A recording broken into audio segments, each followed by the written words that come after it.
today's show. Trey is live in Oakland as he sets us up for the final game at Oracle. Can the Raptors bounce back? Will we see a virtuoso Clay performance? Will it be good cuz or bad cuz? And we'll talk to Skeets from rainy Jurassic Park to see how Toronto fans are preparing for Game 6. It's Thursday, June 13th. The starter starts now.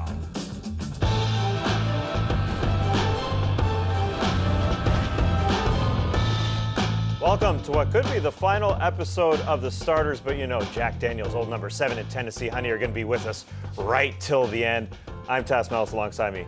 It's the Aussie, Lee Ellis. Jay Skeets will be here with us live from Toronto in Jurassic Park in a few minutes. But first, we got to go to Trey out at Oracle Arena.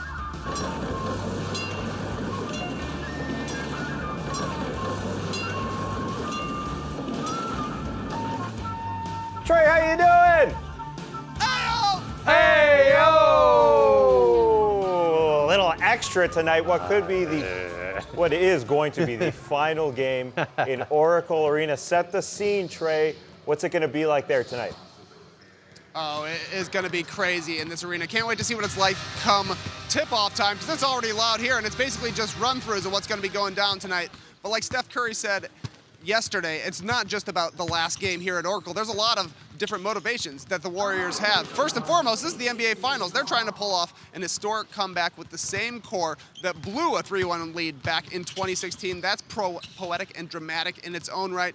Furthermore, the Warriors will be playing for Kevin Durant. You saw Klay Thompson's Instagram post earlier today calling for all the Warriors fans to play with the fire that Kevin Durant has out on the court, to bring that sort of passion that Kevin Durant has on the court to the stands. And then, of course, yeah, it is the last game here at Oracle Arena. The Warriors made this their home in the 71-72 season.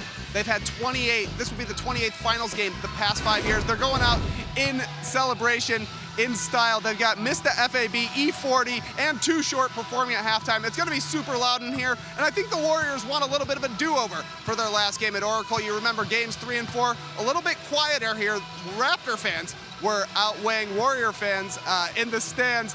We saw the Warriors fans leaving early from Game 4. I think the Warriors and their fans would like a little bit of a do-over, send people away happy rather than losing the last 3 games in this historic arena. I don't know what's more poetic. The Warriors winning their final game at Oracle Arena, or the Starters going to Toronto for Game 7, seeing the Raptors win.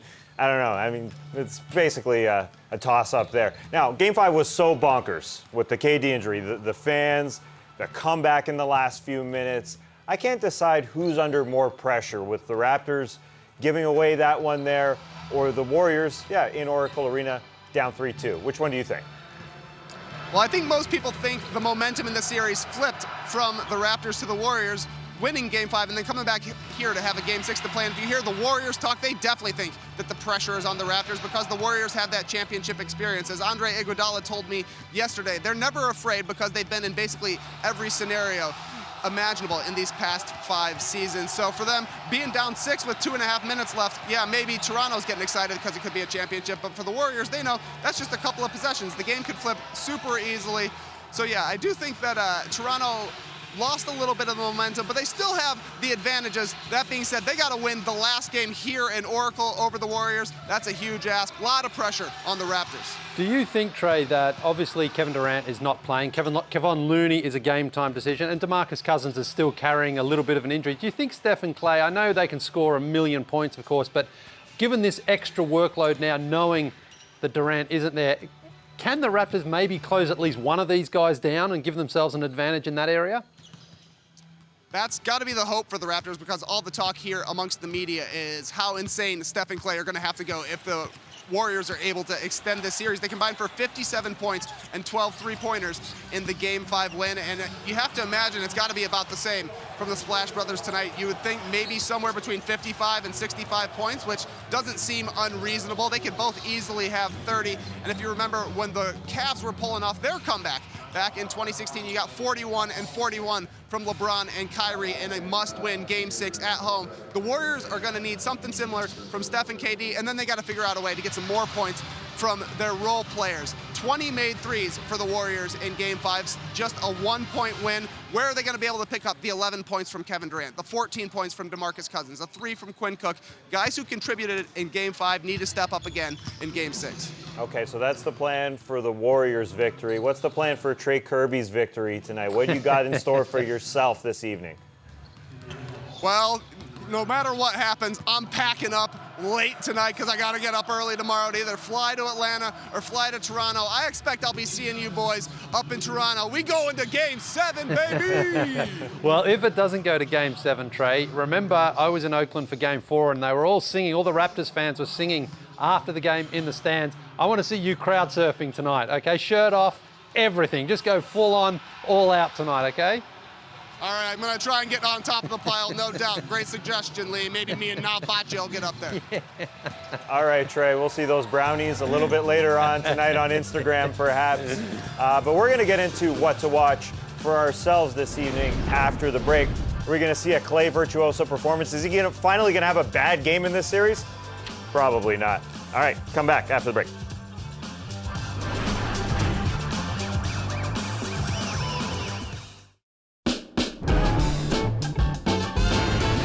The Starters is presented by Jack Daniel's Old No. 7 and Tennessee Honey. It's here. It's finally here. It seems like it's taken forever to get to Game 6. Let's break down what we're watching in this one. I'm going to keep it simple right off the bat. Can the Raptors bounce back? Simple as that, and I really think that they can. I think lost in all the hullabaloo, everything that was going on in Game 5, what was missed was that the Raptors didn't play all that well. They didn't show up on their home floor. I think the road might actually be better for them, a little less pressure. And I especially think the defense just won't be the same. This is what this team is built on. They're going to respond. And Kawhi Leonard is going to be better as well. It's easy to think, well, Kawhi was great in that game because he had that 10-point run. Yeah. But going into the fourth quarter, he was 4 of 15 with 5 turnovers. He was basically non-existent on the offensive end. He just wasn't right. Kawhi's got to be better from the start, and I imagine he will be. I sort of encapsulate all the, hey, will the Raptors bounce back with the idea that a lot of them were bad. Kawhi Leonard was bad. Yeah. Kyle Lowry's bad from the get-go. He definitely got a lot better as the game went on. Pascal Siakam didn't play the last 9 minutes of the game. This is just a team that bounces back. So I expect them to be ready in the first quarter, and you won't see things like Steph Curry's 14-point first quarter run. Well, that I think as well was the Kevin Durant factor coming back. It energized the Warriors, and they knew that a must-win game. They came out pretty sharp. And you're talking about the Raptors, like they were kind of due for a bad performance. They'd had a very good series to that point, and it was almost like maybe the pressure of trying to close out at home got to them from the start. They were down. They dug themselves a hole. They got right back into it and even had a chance to win, but they weren't able to do that. So they could afford to lose that game. They've still got 2 more chances here to close it out, and they've played very well in those first 2 games in Oakland in 3 and 4 and won both of those. So they'd certainly feel confident going there. And again, the Raptors have never been in this point, this stage, whereas the Warriors have. So it sort of made sense that Game 5 went back to the Warriors because they were like, listen, this is our season on the line here, and they pull out the victory. But, when you consider all those players you've talked about there, obviously Kawhi, Pascal Siakam, he has been brilliant throughout the playoffs. He was due for a bad game. Kyle Lowry's been brilliant apart from Game 1 against Orlando in the first round. He's been outstanding. So these guys, I think, will shake it off. Know they've got a better chance tonight to close it out. And you expect, I agree, that they will come out and not dig themselves a hole early on simply because the Warriors won't have that same firepower that they had in Game 5. It's just easy to forget. We were in the building and all the boos raining down, all the cheers for Kevin Durant's injury raining down, and it almost felt like they shouldn't win that game. Yeah. Like Karma was saying, hey, don't win this basketball game. But when a good team plays bad, it just happens in a series. They often respond. Yes. And I imagine that this team is good enough to respond, and it's easy to forget with all that stuff that was happening that the Raptors have been the better team in this series. Yes. And other than that second half run in the game number 2 where it was an 18-0 run for the Warriors, and then the Kevin Durant, quarter and a half, they've basically been the better team. But that was just a bad performance at home. But it just shows as well, though, that 1 or 2 good quarters can be enough. Especially with the Warriors. Yeah. So the Warriors know how to put their foot down, and the Raptors in Game 4 in that third quarter did to Golden State what the Warriors usually do to other teams, where they put their foot down and really put themselves in that position to win. So Toronto has to be very careful in the first quarter tonight and also in the third quarter, because that's when the Warriors do their most damage. Well, what they did in the fourth quarter was a lot of Curry and a lot of Clay. Do you expect us to see another Clay performance again? Because the guy just can't get cold. Well, it's game 6 too, which Right. is ominous for Klay Thompson and the Warriors, because if you go back in history, some of the biggest and most important performances from Klay have come in a game 6 of a playoff series. You go back to 2016 when they were down against the Oklahoma City Thunder. Same situation, Yeah, 3-2. well, yeah, except this one was on the road. And Right. Klay had 41 points, 11 threes, and basically saved their season. And it was one of those magical performances. Everyone was just watching Klay, knew that if the ball went to him, it was dropping. He was fantastic. And then even just this season against the Houston Rockets, they went to Houston game 6 on the road. Everyone thought maybe this was the chance that, for the Rockets to really take control of this series because Kevin Durant was out. Klay Thompson has another incredible performance, and it's become almost like a meme. Game 6, Klay turns up and he goes out and performs. So the Raptors have got to be careful about that tonight. We talked about it with Trey already. Obviously, Steph and Klay are going to do so much of the heavy lifting on offense. And you're right, it never feels like Klay has a bad game. He's just... So far in the finals, he hasn't. No. The bad game that he had was when he had to sit out. Yeah, exactly. That's Yeah, it. but he's so consistent, he's so reliable, and he needs no time at all to get that shot off. If he catches a ball and releases it, it's usually a good shot. So the Raptors have to be locked in on him. But if you're the Warriors, you're like, you know what? You might get a 40 or 50 point performance out of Klay tonight because he's proven that he can do performances like that in the past. The Raptors just have to hope that they slow down Steph a little bit more than they did in Game 5. And Steph was free for that first quarter performance. Yeah. Freed a little bit because Kevin Durant was on the floor. The Raptors were just a bit lost. Yeah. And that was totally understandable. One quarter, with a totally different situation with one of the best players in the world. Steph got free. Yeah. Klay is likely, to get off. They are going to they're focusing on Steph, and they Yeah. should focus on Steph. It's going to be a lot more, I believe, like those first 4 games of the series because KD is not out there. And then the other factor here is the third best Golden State Warrior. DeMarcus Cousins may start in this game because Kevon Looney's status, who started in the second half of Game 5, is still up in the air. They started Draymond Green at center to begin that game because Kevin Durant was in the lineup. But DeMarcus Cousins was monstrous in Game 5 coming off the bench. But you don't know what you're getting with Boogie. No. He's had 2 good games.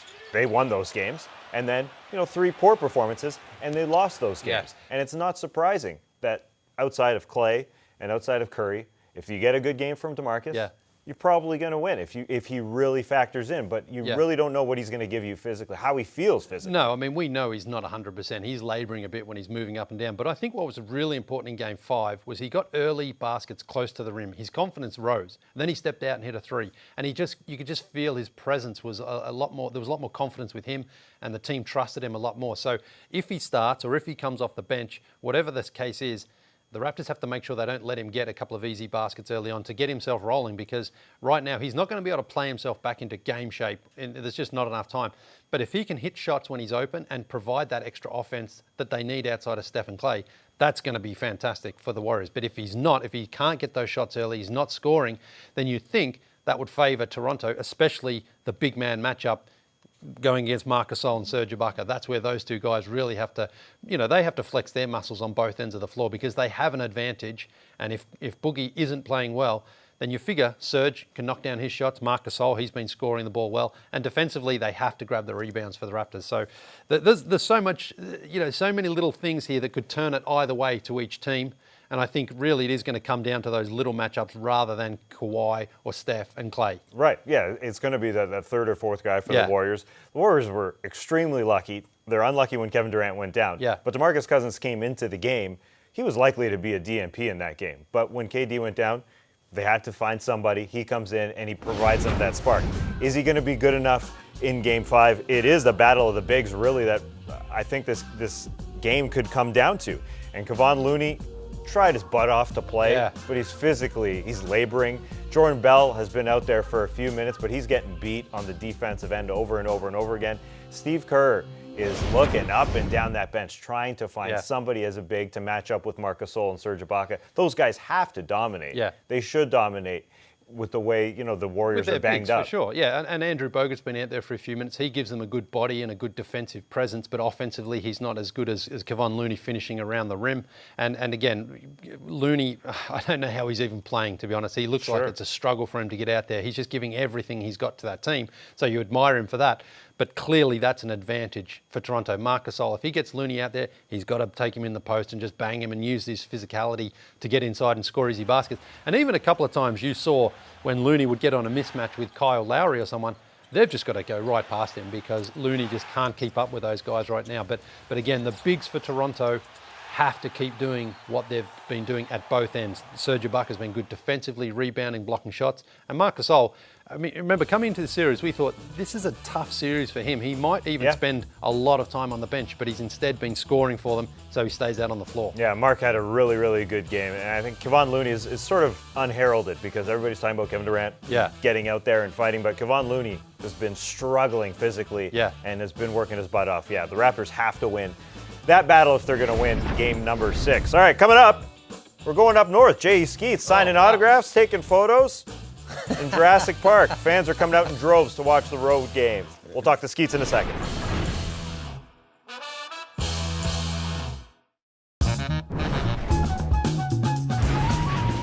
Welcome back to the show. The game isn't in Toronto, but the fans are still coming out to Jurassic Park outside the arena, and so is our own Jay Skeets. Skeets, what's going on? What's up, guys? How you doing? Oh, we are doing great. Now, there was a worry because of the weather that Jurassic Park was going to be shut down and the fans wouldn't be able to come watch the game outside, but all is a go, we see.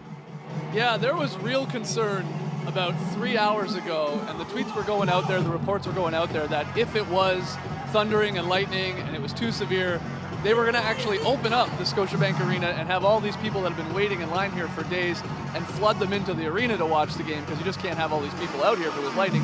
Luckily, it stopped, and it's actually, the skies are clearing. I don't think it's going to rain for the rest of the night, knock on wood, of course, but people are now flooding in here to Jurassic Park. It'll extend back that way. There'll be thousands of people out here hoping for a championship. So that's great news. And people have been lined up, again, for days. There was one guy, Alex Brown, who lined up for 2.5 days.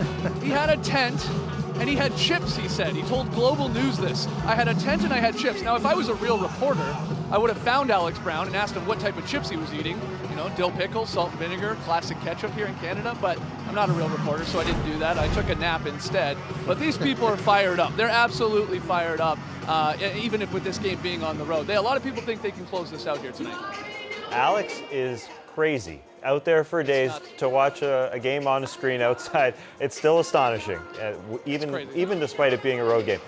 Listen, we were all in the building for Game 5 there. We were all crushed. How is the Raptors fan confidence level going into Game 6 after that?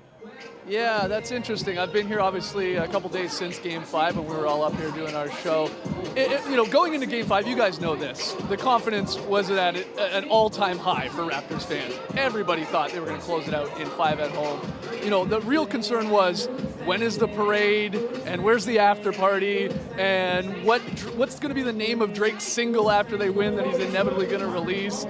But now, it's definitely not, 99.9% people thinking it's going to be a win. I would say after talking to people over the last couple of days, it's more 50-50. People are still very, very confident in the Raptors' chances on the road because they've played incredible basketball there in the regular season and then through the playoffs, taking games 3 and 4 in the Oracle. So people are high on them, and you guys talked about it. The Raptors didn't play a great game. It was an insane Game 5, all the storylines and the narratives going on, but they didn't play a great game and they still lost by 1. So people think they can pull it off, but I'm concerned still as a Raptors fan of Klay Thompson, Steph Curry. I mean, those guys are beasts. And if you remember the movie Jurassic Park, at the end of Jurassic Park, the Raptors sort of get beat by the T-Rex, and the T-Rex in this scenario might be Steph Curry / Klay. So that's how it ends. So I'm a little concerned. But yeah, the confidence level, not like it was in Game 5, a little more normal, I would say, for obviously a huge playoff game here, a finals game at that.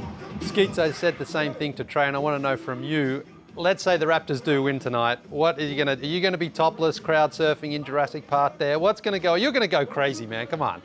Yeah, I mean, that's the fun part. Hopefully it's raining confetti and it's not raining rain here later tonight. I will, I can't wait. In theory, I'm going to watch the game with everybody out here in Jurassic Park out on the big screen, especially with the weather being a lot nicer. Yeah, I think I'm going to go insane. I don't plan on sleeping. I actually, and I don't want to jinx it, because I've been saying it's going Raps in 7 for a long time, but I did, before I left the hotel, I packed up all my stuff, suitcase is ready to go, just got to put the old toiletries in the bag, and I'm ready to catch an early flight tomorrow. Meaning, if they win, the Raptors win tonight, I'm planning on staying up all night. Yeah. So I'll be good to go. I won't have to go to sleep. I'll just go back to the hotel, grab my bag, get on that plane, and come see you guys. But yeah, look, we're just hoping for another obviously entertaining game, and it'll be fun. Win or loss, really. We either get a Game 7, baby, or the Raptors win a championship. Yeah. It's a win-win for me. If the Warriors take care of business, Skeets is unpacking. We'll all be there for game number 7. But otherwise, coming home for a podcast. The lights are out. Let's get a quick prediction, Skeets. What do you think's happening tonight? Yeah, that can't be a good sign with the light that's going out there. Maybe the light's going on the Warriors. The lights are back. Great. We had a timer on it for some reason. I am going to actually, despite being a Raps fan, I told you guys a million times now, I'm tired of hearing it. The premonition happened. I saw Raps in 7 weeks ago. I think Raps win the title here on later this weekend on Sunday night. So I think the Warriors take care of business. I'm scared of Game 6 Clay. I truly, truly believe that is a beast. So I think we come back for Game 7, baby.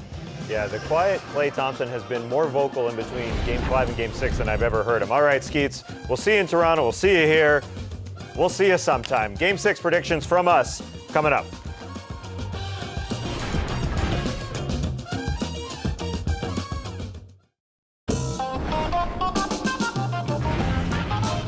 Welcome back to the show. Kawhi is ready. So is Jeremy Lin. Jeremy Lin is also ready. Stay tuned for Game Time Live at the Finals, a 2-hour show leading you right up into the game. All white for Mr. Steph Curry. All right. And that game coming at 9 o'clock Eastern over on ABC. Now, just a little update. If you want updates on the future of the show, as we wrap up here with NBA TV, make sure to follow our individual Twitter handles, because our starters Twitter handle, we may not have it for much longer. So follow up. Yeah. That's how you spell our names. Cool. Programming note, if the Raptors win Game 6, there will be a drop on Friday. It'll be released a little bit later in the afternoon. If the Warriors win, no drop, we will be here 6:30 Eastern Friday for a TV show. So who knows? And then we'll also be in Toronto on Sunday. That's the plan. So will we be in Toronto on Sunday? No. No. They're finishing it. They're finishing the game, finishing the job tonight. I agree with you. Yeah. I love Toronto. I'd love to go back there. Maybe we can just go up there and party instead. Yeah, Do you think the budget's going to allow that? Tonight. Yeah. I mean, the party's going to be tonight. Right. No, I'm just saying we just go up for the weekend and have fun. Okay. Yeah, sure. Yeah. All right, folks. We may see you. We may not. Enjoy the game.